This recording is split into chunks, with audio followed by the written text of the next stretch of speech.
UIN Maulana Malik Ibrahim Malang memiliki 7 fakultas. Yang pertama, Fakultas Tarbiyah dan Ilmu Keguruan. Itu adalah fakultas tertua di UIN Maulana Malik Ibrahim Malang. Yang kedua, Fakultas Syariah. Yang ketiga, Fakultas Ekonomi. Yang keempat, Fakultas Psikologi. Yang kelima, Fakultas Sains dan Teknologi. Yang keenam, Fakultas Humaniora. Dan yang terakhir, Fakultas Kedokteran dan Ilmu-Ilmu Kesehatan. Serta ada pasca sarjana dengan 15 program studi, sehingga program yang ada di lingkungan UIN Maulana Malik Ibrahim Malang, baik level 1, S1, S2 maupun S3 ada 46 program studi. UIN Maulana Malik Ibrahim Malang menyelenggarakan pendidikan tinggi yang integratif. Di antaranya ada integrasi keilmuan dan integrasi kelembagaan. Integrasi keilmuan adalah memadukan antara sains dan Islam. Kemudian, secara kelembagaan yaitu memadukan pendidikan tinggi dan pendidikan pesantren untuk membentuk karakter mahasiswa. Oleh karena itu, di kampus UIN Maulana Malik Ibrahim Malang terdapat Ma'had Al-Jami'ah sebagai pusat pengembangan karakter ulul albab. Yang kemudian, kampus UIN Maulana Malik Ibrahim Malang ini mempunyai suatu pusat pengembangan bahasa asing.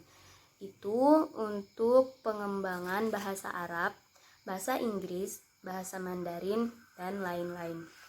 Yang ketiga, UIN Maulana Malik Ibrahim Malang memiliki Rumah Tahfidz Al-Quran atau RTQ dan Hay'atut Tahfidzil Quran atau HTQ yang mewadahi mahasiswa yang ingin atau melanjutkan hafalan Al-Qurannya. Bahkan hingga sekarang tidak kurang dari 2000 mahasiswa UIN Malang adalah hafidz dan hafidzoh yang berlatar belakang fakultas dan program studi berbeda-beda. Yang keempat, UIN Maulana Malik Ibrahim Malang memiliki rumah moderasi beragama yang akan mendidik kita semuanya menjadi generasi dan mahasiswa yang unggul, moderat, toleran, dan menjunjung prinsip serta nilai-nilai keragaman, juga memiliki jati diri keislaman yang kuat. Yang kelima, UIN Maulana Malik Ibrahim Malang memiliki perpustakaan yang memiliki koleksi ribuan e-book baik nasional maupun internasional. Berikutnya adalah persoalan akademik. Dimulai dari awal masuk, terdapat proses pembelajaran atau proses pendidikan dan pengajaran yang biasanya berlangsung sampai 8 semester, kurang lebih ada 150 sampai 160 SKS yang harus diselesaikan.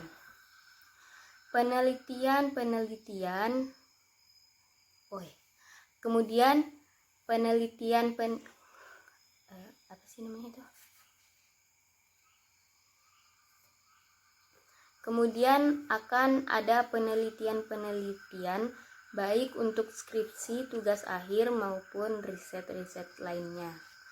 Setelah itu akan ada pengabdian masyarakat baik berupa PKL ataupun KKM. Kemudian akan ada ujian komprehensif, ujian skripsi, yudisium hingga wisuda. Itulah semua kegiatan-kegiatan akademik yang akan kita jalani selama kuliah di UIN Maulana Malik Ibrahim Malang, sehingga kita dapat menyandang gelar sarjana. Kemudian tentang sistem akademik. Jadi, seluruh mahasiswa harus memprogram mata kuliahnya sendiri, kecuali mahasiswa baru, karena mahasiswa baru sudah diprogramkan secara otomatis oleh bagian akademik. Namun, untuk semester 2 dan seterusnya harus memprogram mata kuliahnya sendiri. dengan berkonsultasi kepada dosen penasehat akademik atau DPA yang ada di masing-masing prodi ataupun masing-masing fakultas. Kemudian di tengah semester akan ada UTS. Setelah itu di akhir semester akan ada UAS, dan setelah itu mahasiswa akan mendapatkan KHS atau kartu hasil studi, di mana di sana akan tertera berapa nilai IPK atau indeks prestasi kumulatif yang diperoleh mahasiswa.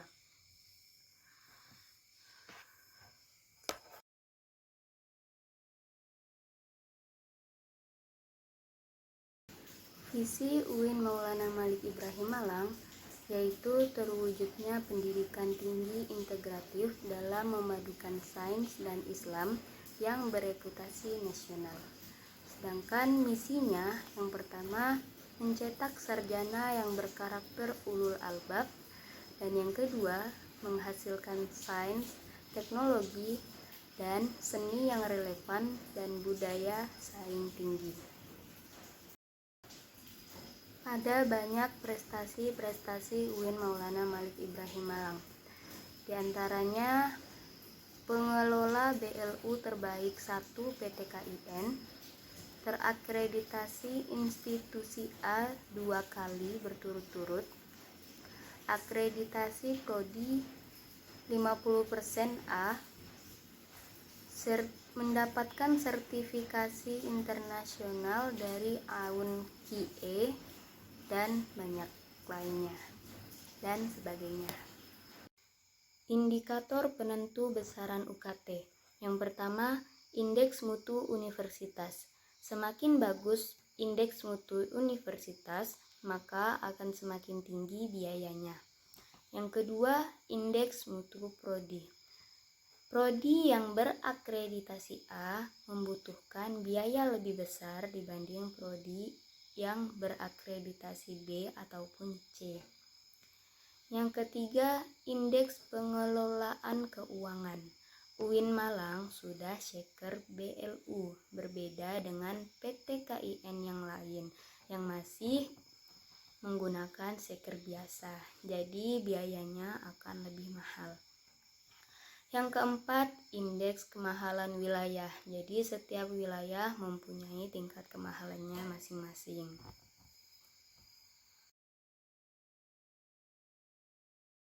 Dewan Eksekutif Mahasiswa merupakan organisasi intrakampus yang merupakan lembaga eksekutif mahasiswa di lingkungan ataupun di level universitas. DEMA ada beberapa lingkungan, yaitu terdiri dari lingkungan universitas dan lingkungan fakultas. Dalam SK Dirjen 4961 dijelaskan bahwasanya Dewan Eksekutif Mahasiswa Universitas adalah memiliki fungsi sebagai pelaksana program organisasi kemahasiswaan dan sebagai lembaga yang akan mengkoordinasikan dan mengkondisikan instruksi pelaksanaan kegiatan kemahasiswaan di tingkat universitas. Tugas dari Dewan Eksekutif Mahasiswa yaitu adalah melaksanakan program kerja organisasi yang sudah disiapkan Senat Mahasiswa Universitas. Yang kedua, mengkomunikasikan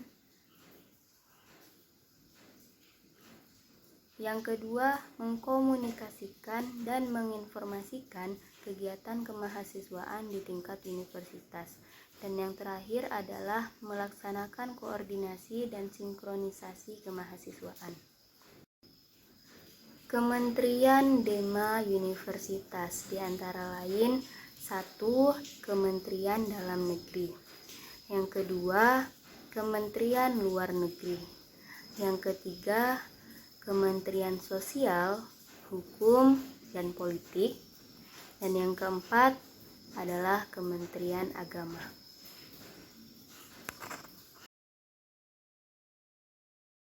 Senat Mahasiswa merupakan organisasi UIN Maulana Malik Ibrahim Malang yang berperan sebagai lembaga legislatif yang mengkomodir DEMA UKM dan HMJ seperti yang sudah termasuk di SK Dirjen 4961. Fungsi SEMA yang pertama advokasi, yang kedua legislasi, yang ketiga pengawasan, dan yang terakhir penganggaran. Tugas SEMA yang pertama mengawasi dan mengontrol DEMA. Yang kedua, memberikan persetujuan setiap kegiatan yang akan dilaksanakan oleh DEMA.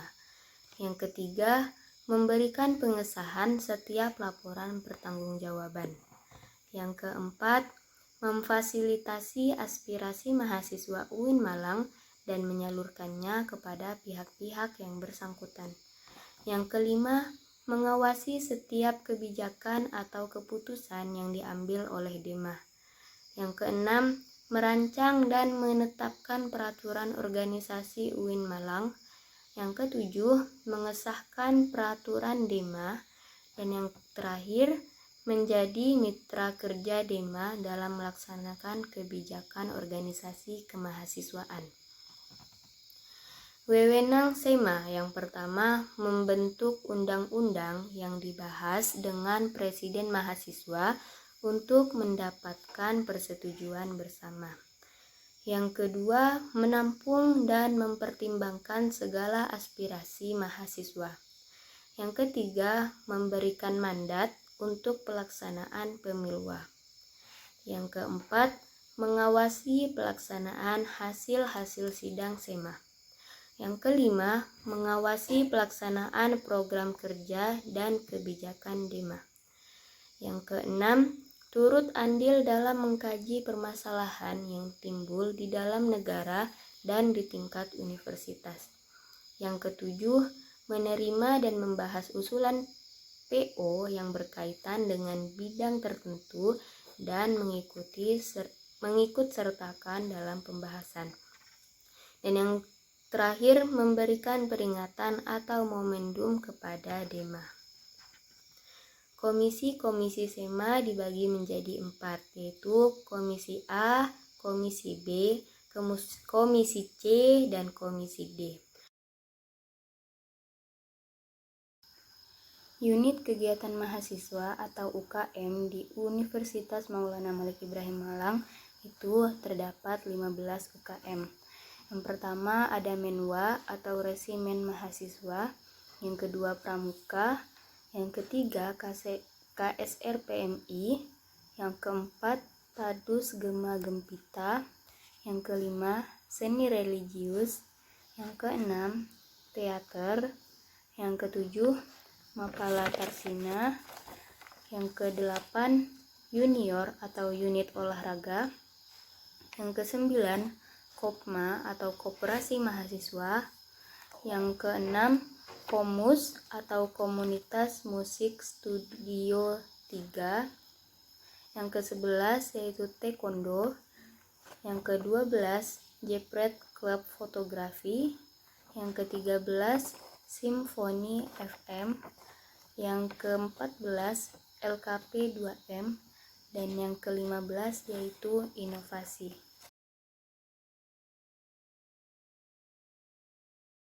Dampak pandemi COVID-19. Pertama, sektor ekonomi, diantaranya turunnya pertumbuhan sektor ekonomi, melemahnya daya beli, dan hilangnya pekerjaan.